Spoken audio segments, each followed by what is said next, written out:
Selamat datang kembali. Hari ini kita akan coba gali lebih dalam satu panduan menarik nih. Judulnya Prinsip-Prinsip Doa yang Penuh Kuasa. Menarik. Iya kan? Nah, tujuannya kita mau bedah bareng, apa aja sih menurut teks ini yang bikin doa itu ya efektif dan bisa bawa perubahan gitu. Sumbernya cuma satu ini, jadi kita fokus ke perspektif dia ya. Oke, siap. Kita lihat sudut pandangnya. Mari kita langsung aja ya. Poin pertama yang ditekankan banget itu soal motif yang benar. Motif ya, kunci awal biasanya. Betul. Sumber ini bilang banyak doa itu jadi kurang berkuasa karena niatnya kurang pas. Entah itu karena ingin dilihat orang, atau terlalu fokus ke diri sendiri, maunya instan gitu. Jadi bukan soal kehendak Tuhan ya fokusnya? Iya, bukan ke sana. Teks ini juga nyebut Matius 6 ayat 5-6 itu, yang intinya ya berdoalah dengan tulus, bukan buat pertunjukan lah. Nah, ini menarik ya. Penekanannya di ketulusan itu. Jadi, kalau menurut panduan ini, kekuatan doa itu asalnya dari dalam. Dari hati yang niatnya benar-benar cuma buat Tuhan gitu ya. Bukan sekedar, ritual atau pamer kesalehan. Tepat. Jadi fondasinya di situ. Nah, berangkat dari niat yang benar ini, prinsip kedua itu soal konsistensi dan ketekunan. Konsistensi. Ini juga penting ya. Iya, teksnya nunjuk contoh Yesus, para rasul juga, yang setia banget berdoa. Bahkan sampai meluangkan waktu khusus kan, entah larut malam atau pagi-pagi banget. Betul-betul ada waktu-waktu tertentu ya. Nah, ini bagian yang menurut saya menarik banget. Konsistensi ini, katanya, bisa membuka pintu buat kuasa Roh Kudus. Gimana tuh? Ya, jadi panduan ini ngaitin ketekunan berdoa itu bukan cuma soal rutinitas mekanis gitu ya, tapi lebih ke cara kita membentuk karakter, memperdalam hubungan spiritual kita. Oh, jadi bukan cuma checklist harian ya? Bukan, lebih ke membangun keintiman yang terus-menerus lewat doa yang persisten itu. Ini dilihat sebagai jalan menuju kesalehan yang otentik gitu. Oke, paham. Nah, terus ada prinsip ketiga nih, yang kedengarannya agak unik. Visualisasi spiritual dan keyakinan. Visualisasi, gimana maksudnya? Jadi, sumber ini nyaranin kita buat seolah-olah melihat jawaban doa itu di pikiran kita. Terus menyuarakannya sampai iman kita tuh jadi mantap, jadi kokoh. Kayak melatih iman biar aktif gitu.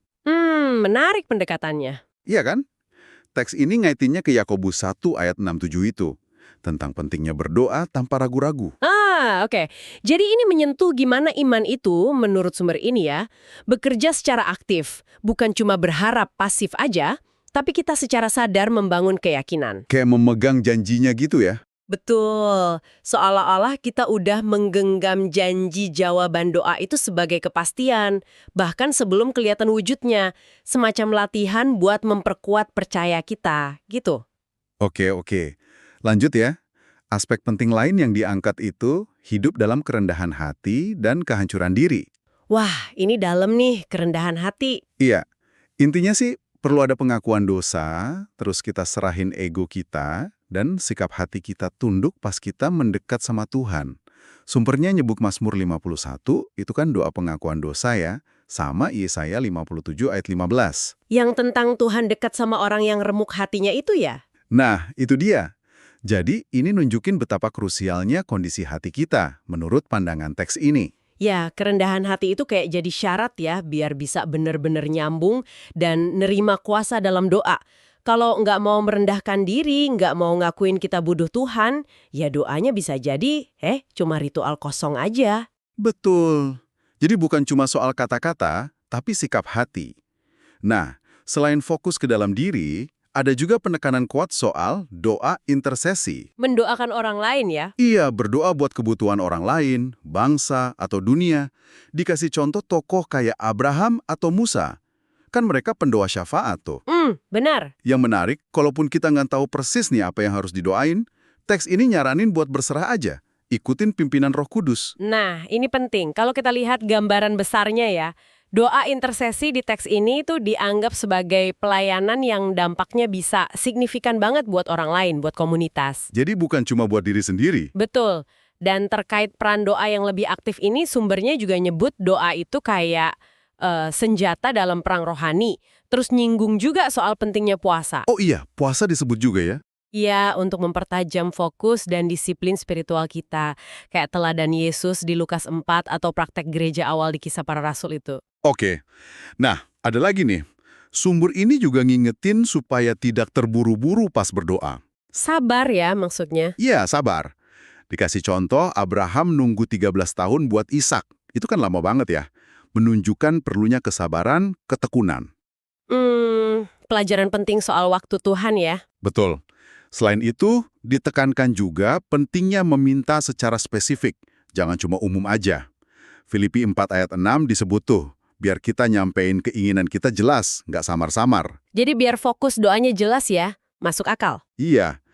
Nah, yang melengkapi semua ini, prinsip terakhir adalah mendengar suara Tuhan. Ah, ini dia, dialog dua arah. Tepat, doa itu dilihat bukan monolog, kita ngomong terus, tapi dialog. Kita bicara, tapi juga perlu banget nyediain waktu hening buat dengerin. Dengerin jawaban, arahan, atau mungkin cuma bisikan Tuhan aja. Seperti Yesus ya, cari tempat sunyi buat berdoa, Markus 1 ayat 35. Iya, itu contohnya. Ini jadi pertanyaan reflektif juga buat kita ya, buat Anda yang dengerin. Seberapa sering sih kita benar-benar diem dan berusaha mendengarkan dalam doa kita? Pertanyaan bagus itu. Seringnya kita yang ngomong terus ya. Mungkin ya. Jadi kalau kita rangkum nih, apa intisari yang bisa Anda ambil dari pembahasan sumber ini, kita lihat ada serangkaian prinsip yang saling nyambung ya. Iya, kayak satu paket gitu. Mulai dari motif yang murni, terus konsistensi yang bangun hubungan, iman yang aktif lewat visualisasi tadi, kerendahan hati, peduli sama sesama lewat intersesi. Ditambah kesabaran, minta yang spesifik. Dan yang krusial, kemauan untuk mendengar itu tadi. Betul. Jadi sebagai penutup nih, mungkin Anda bisa coba renungkan beberapa pertanyaan yang diangkat dari pandangan teks ini ya. Silakan. Misalnya, doa Anda itu lebih didorong kerinduan tulus buat kenal Tuhan atau ada motif lain nih? Terus, udah sediain ruang yang cukup belum?